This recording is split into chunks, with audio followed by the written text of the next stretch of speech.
Hi.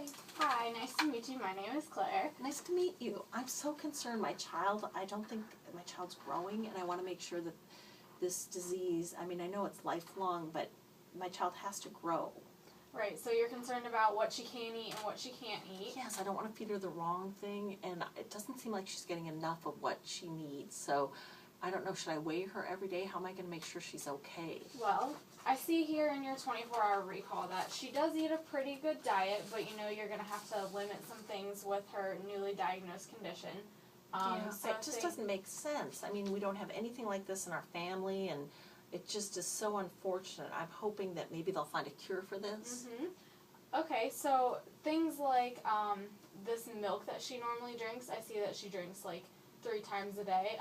She loves milk. That could become like a soy milk or a lactose-free product. Okay. So that could be switched out for that. I think I've had that. Isn't it like sweeter or has a little different taste to it? It has a little different taste to it, but it's still, you get your nutrients from it. It just doesn't have the lactose in it. And could she have unlimited amounts?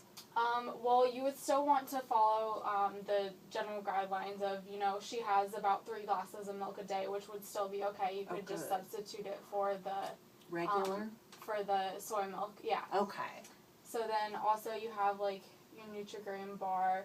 You just want to be careful with that fruit mixture inside of it because that has the fructose in it. So a lot of your fruits are going to have fructose, and then also a lot of your dairy products are going to have galactose.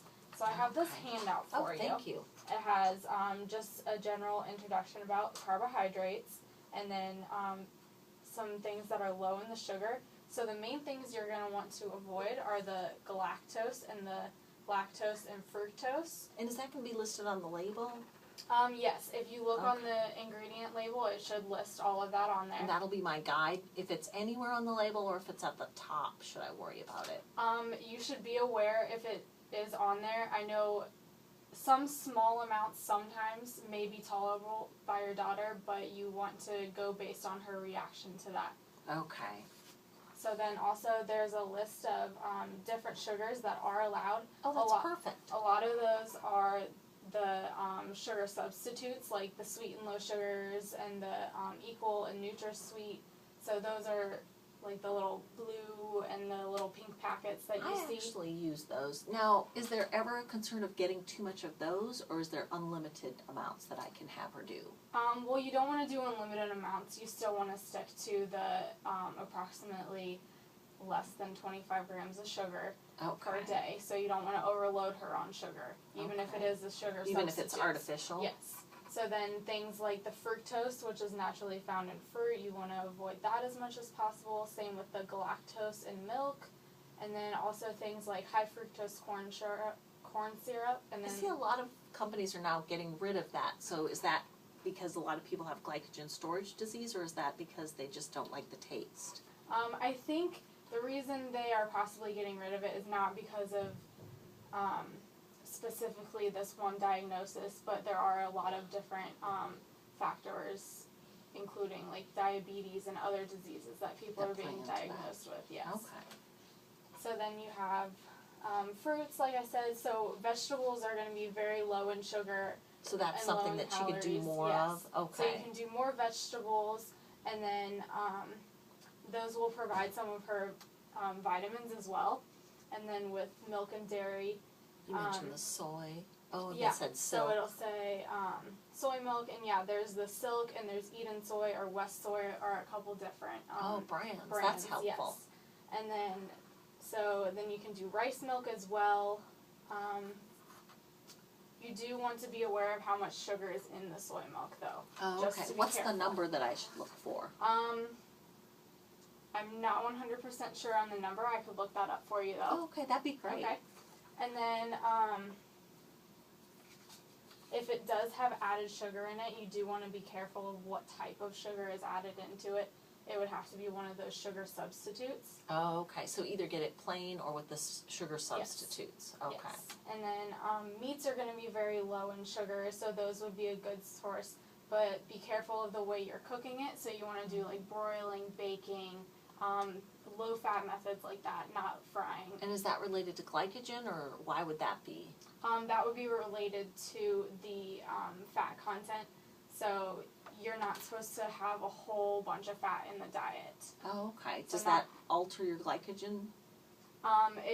It's just the way that your body is using the energy. So they're going to go to the carbohydrates first, and then you're going to need the protein for the growing source, and then fats are going to be consumed in a little bit lower percentage. Oh, okay. Yep, so then we have the dietary fat, about 20%. I know in some other sources that I saw it said only about 10%, so you could alter that based on how she reacts to the diet as well. Okay. And then with beverages, you want to do ones that are lactose, fructose, and sucrose free. So like a lot of your fruit juices are going to have those high So avoid fructose. those. Yeah. So avoid the fruit juices. So you could do like some unsweetened beverages. You could find some that were maybe made with the Splenda rather than the regular sugar. Oh, okay. So that would That's be a great substitute idea. as well. So And then- Crystal Light, would that work? If it is the kind that's made with the substitute, yeah. Oh, okay. I think they do have some that are made with Splenda. Oh, okay. And then, so some snack ideas. I know 2-year-olds like to snack a lot. Definitely. So you can do like pretzels, you can do plain popcorn. And just so some it's not chips. sweetened. Right. So just avoid like, you could do like a sugar-free Jello Oh, or like okay. a sugar-free So she can still have those popsicle. Yeah. treats. So you can still find some treats that she would be able to eat. And then also you're gonna want to do the cornstarch mixture where this comes in. That's is very the- hard to get in. The cornstarch mixture is typically done every 3 to 6 hours throughout the day, and it does take into account into their calories of their total calories for the day. Oh, great. So you're gonna have to alter her diet based on that too. So basically, let's see, I think I have it on here, is the recommendation for about 1 to 2 kilograms per, Oh, or 1 to 1 to 2, 2 wow. grams per kilogram of your daughter's body weight. So it'll change as she grows? So yeah, as she Okay. grows, it'll be a little different. And then, so you want to do that about 3 to 6 times per day, or 3 to 6 hours. Oh, okay. And then at night, you're going to want to do a cornstarch mixture right before bed, and then possibly in the middle of the night as well, just so her glucose stores don't fall Yeah, too I'm low worried in about her it at blood. night. Right. So in the middle of the night or at the beginning of the night? Well, you can do one right before she goes to bed, and then one in the middle of the night. Oh, okay. I can do that. And then one And then what When about she in the wakes up in morning? the morning Okay, as when she well. wakes up in Right. the morning? just Alright. to keep, since the cornstarch allows it to be a steady release of glucose, that's going to be the source of energy for her Oh, great. throughout the night, since she won't be eating throughout And the night. should I just set my alarm and make that a regular part of my pattern? Or Yeah. should I put it in a tube feeding? What's the best way to do that? Well, you could try the waking up in the middle of the night first. If she doesn't take well to that, then you could do the tube feeding method. That would be something to consult with your doctor further as to placing the tube and how to go about that as well. So you could do the drip as an alternative if she doesn't wake up in the If middle of she's the night well. wanting to do Right. that. Okay, because I think that might be easier as she gets older, but right now Mhm. she's so precocious that Right, I don't know if it's something where I can get her up and then expect her to go back to sleep. right. So Okay. yeah, the enteral feeding would be an option Ideal. to do that, yeah. Okay, well, I'll set that up and ask him about the guidelines and maybe it's something that we can work on. Okay, Okay, well, thank you so much. If I have any questions or concerns, can I call yes, you or? go ahead and contact me. I'll give you my email. Okay, great, thank you. Thank you.